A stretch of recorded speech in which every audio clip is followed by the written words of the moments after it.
अधिकार की बातें, आपके अंदर ये अधिकार की बातें होनी चाहिए। जैसे सूबेदार बोलता है, कह रहा कि प्रभु जब मैं अपने नौकर को अधिकार में वो मैं बोलता हूं कि पानी लेकर आ, मेरा उसके ऊपर अधिकार है कि जा पानी लेकर आ, मेरी गाड़ी पर कपड़ा डाल। क्यों? क्योंकि वो मेरे पास जॉब कर रहा है। याद रखना, आप परमेश्वर के पास जॉब कर रहे हो।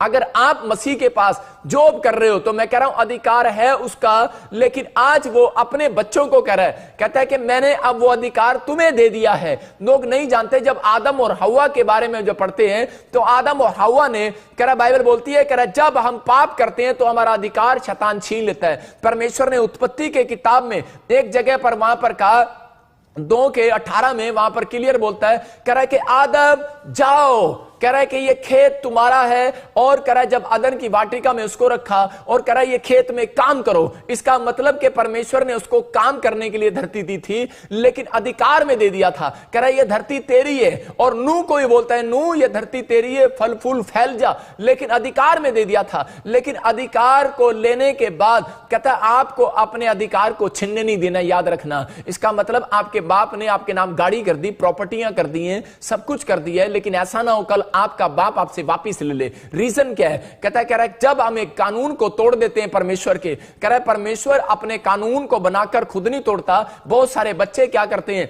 कह रहा रेड लाइट को कह रहा जब पार करते हैं तो कह रहा लेफ्ट और राइट देखते हैं। कह रहा बहुत सारे बच्चे लेफ्ट राइट देखकर नहीं चलते। एक बच्चा स्कूल जा रहा था और वो बार बार ऐसे कर रहा था, पापा पापा आई लव यू पापा, आई लव यू पापा। इसलिए प्रभु यीशु मसीह बोलता है, कह रहा हे प्रभु तो सब करते हैं, आज्ञा का पालन तो सब करते हैं, लेकिन कह रहे के हे प्रभु सब करते हैं, लेकिन मेरी आज्ञा का पालन कोई नहीं करता। लेकिन जब वो बच्चा जा रहा था स्कूल के अंदर, उसके बाप ने सिखाया था, बेटे तू लेफ्ट भी और राइट भी देख कर जाना, लेकिन वो